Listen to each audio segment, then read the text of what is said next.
Di balik aroma harum nasi hangat dan lauk pauk yang menggugah selera, tersimpan sebuah cerita kelam tentang pengkhianatan, perjanjian dengan iblis, dan tumbal-tumbal manusia. Ini bukan sekadar kisah warung nasi, tapi kisah Bu Nana yang memilih kekayaan instan, dan ritual gaibnya Bu Nana adalah seorang pedagang nasi yang menjual nasinya di depan kampus. Semua cerita ini bermula dari hal-hal kecil yang awalnya tak disadari Bu Nana. Pesanan catering yang biasanya stabil, mulai menurun secara perlahan. Dosen-dosen yang dulu rutin memesan makan siang, kini jarang menghubungi. Beberapa mahasiswa juga mulai jarang mampir ke warung. Awalnya Bu Nana mengira itu hal biasa. Mungkin kampus sedang sepi, atau acara kampus sedang tidak banyak. Tapi lama-kelamaan, ada yang terasa janggal. Ia mulai mendengar bisik-bisik dari pelanggan lama. "Bu, kemarin saya pesan nasi kotak, tapi dari tempat yang beda ya. Kok mirip banget sama masakan ibu ya?" Bu Nana hanya tersenyum, menyimpan rasa curiga itu dalam hati. Hingga suatu hari, Bu Nana tanpa sengaja melihat postingan di media sosial kampus. Sebuah akun catering baru bernama Dapur Kampus Linda muncul di story mahasiswa, lengkap dengan foto nasi kotak yang identik dengan miliknya. Bahkan menu dan susunan lauknya persis seperti yang biasa diraciknya. Sakit hati Bu Nana tak terbendung ketika melihat foto Linda. Mantan karyawannya mengenakan celemek, tersenyum bersama caption, "Alhamdulillah, orderan hari ini tembus 250 box. Terima kasih atas kepercayaannya teman-teman kampus. Dapur Linda siap melayani." Tangannya gemetar, matanya panas. Selama ini Linda tak hanya mencuri resepnya, tapi juga seluruh jaringan pelanggannya. Yang lebih menyakitkan, Linda masih berpura-pura ramah tiap kali lewat depan warung, seolah tak terjadi apa-apa. Hari-hari berikutnya menjadi neraka bagi Bu Nana. Orderan berhenti total, stok makanan sering tak laku, uang simpanan habis untuk menutupi utang bahan dapur. Ia terpaksa menjual kulkas, gas LPG, bahkan rice cooker. Motor pengantar catering satu-satunya pun digadai. Warung itu, yang dulu jadi sumber harapan, kini tak ubahnya bangunan kosong tanpa suara. Bahkan, meja-meja yang dulu penuh tawa mahasiswa, kini penuh debu dan kecoa. Suaminya, yang dulu sempat kembali karena melihat Bu Nana sukses, kini kembali pergi, meninggalkannya dengan kalimat yang mengiris. "Aku gak mau hidup miskin lagi, Nah. Kamu terlalu lemah buat bangkit." Suatu malam, saat hujan deras mengguyur kota Bogor, dan warung Bu Nana gelap tanpa cahaya, datang seorang wanita tua mengetuk pintu. Ia adalah Mbak Retno, teman lama Bu Nana saat masih jualan keliling. "Aku dengar warungmu sepi. Kamu udah gak punya apa-apa lagi, ya?" Bu Nana tak kuasa menahan tangis. Bu Nana menceritakan segalanya. Tentang Linda, tentang suaminya, tentang hidup yang kini seolah tak punya jalan keluar. Mbak Retno duduk diam, wajahnya tenang, tapi mata sayunya menyimpan sesuatu yang lain. "Kalau kamu ingin semuanya kembali, warungmu ramai lagi, orderan mengalir, hidupmu naik, kamu harus berani bayar harganya." Bu Nana menatapnya, bingung. "Harga?" "Ya, bukan uang, tapi tumbal." "Apa maksudmu?" "Ikut aku besok malam. Aku akan pertemukan kamu dengan seseorang yang bisa bantu." Bu Nana, yang tak lagi punya apapun, hanya menunduk pelan. Dalam hatinya ada ketakutan, tapi juga dendam yang menyala terhadap orang yang telah menghancurkannya. Dan malam itu, untuk pertama kalinya, Bu Nana memilih jalan gelap yang tak bisa diputar kembali. Rumah itu terletak di ujung sebuah gang sempit yang nyaris tak terjamah manusia. Dikelilingi pohon-pohon bambu dan semak liar. Suasananya seperti rumah yang tidak pernah bersahabat dengan cahaya matahari. Bu Nana mengikuti Mbak Retno dalam diam. Langkah kakinya terasa berat, tapi pikirannya terus kembali pada wajah Linda. Wajah yang dulu ia anggap keluarga, kini menjadi bayangan dari pengkhianatan yang paling menyakitkan. Di dalam rumah itu, aroma kemenyan langsung menusuk hidung. Lantai rumah ditutupi kain hitam. Dan di tengah ruangan ada lingkaran garam dan bunga kantil. Di sana duduk seorang pria tua dengan pakaian serba putih kecoklatan oleh usia dan asap dupa. Matanya sayu, suaranya dalam. Dialah Ki Jatmo, paranormal tua yang dikenal di kalangan terbatas sebagai penyambung antara dunia manusia dan jin pesugihan. Apa kamu siap kehilangan demi mendapatkan kembali? Saya hanya ingin apa yang dulu saya punya, warung saya, pelanggan saya. Kalau begitu, kamu harus memberikan bayaran yang setara. Apa maksudnya? Tumbal, jiwa. Kamu pilih siapa? Tanpa berpikir panjang, Bu Nana menjawab lirih, namun tegas. Linda. Dia yang ambil semuanya dari saya. Ki Jatmo mengangguk pelan. Baik, tapi harus dilakukan di malam Jumat Kliwon. Saat batas antara dunia kita dan mereka melemah. Siapkan foto Bu Linda saja, hanya itu syaratnya. Malam Jumat Kliwon tiba dengan hujan yang tak berhenti turun sejak sore. Rumah Ki Jatmo dipenuhi dengan asap dupa dan bacaan mantra dalam bahasa Jawa kuno. Lilin-lilin menyala di 4 sudut ruangan. Bu Nana duduk bersila di tengah. Wajahnya pucat, tangan gemetar memegang fotonya Linda. Aku tidak punya niat jahat. Aku hanya ingin hidupku kembali. Aku hanya ingin dia merasakan apa yang dia lakukan padaku. Ki Jatmo mengiris jari Bu Nana, meneteskannya ke dalam kendi tanah liat. Di dalam kendi itu muncul asap hitam. Dari dalam asap, terdengar suara samar perempuan menangis.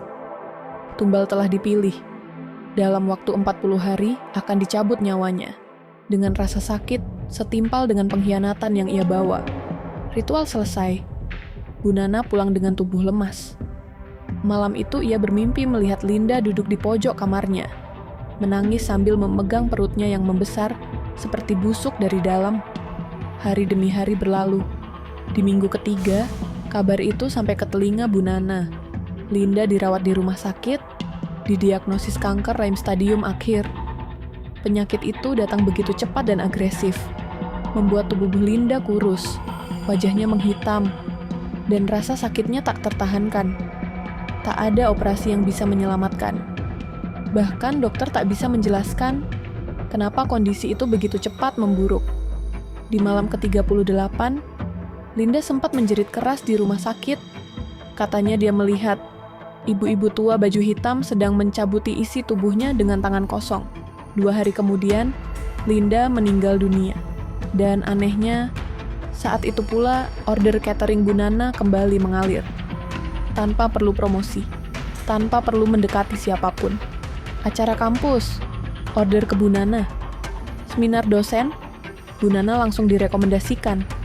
Mahasiswa baru, disambut dengan nasi kotak dari warung Bu Nana. Bahkan kepala kampus langsung datang mengucapkan terima kasih. Karena kualitas makanannya kembali seperti dulu. Uang kembali masuk. Bu Nana bisa menebus motor, membeli etalase baru, bahkan memperluas dapur warung.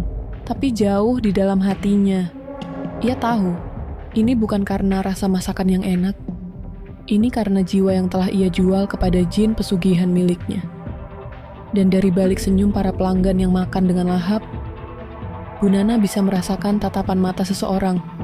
Dingin, membara dari dunia lain, mengawasinya.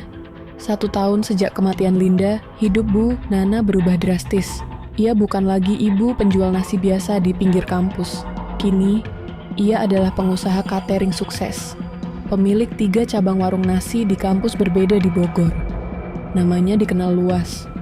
Bahkan, ia mulai menerima undangan menjadi pembicara UMKM lokal.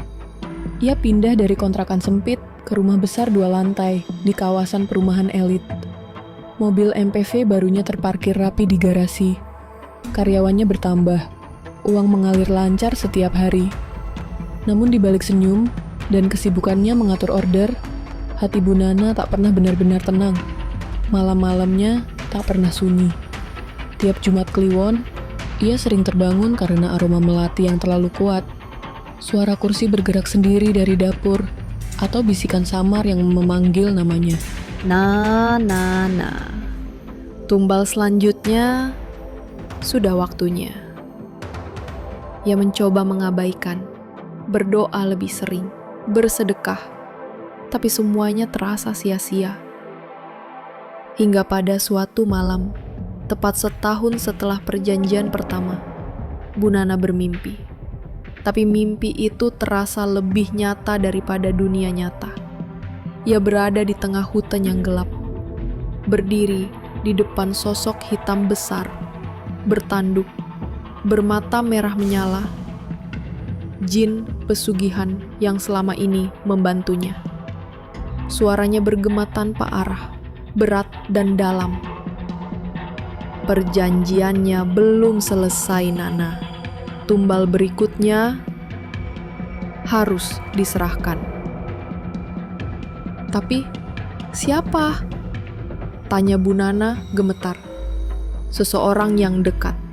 Seseorang yang memiliki hubungan darah atau jiwa denganmu. Saat itu, wajah seseorang muncul di dalam kabut mimpi itu.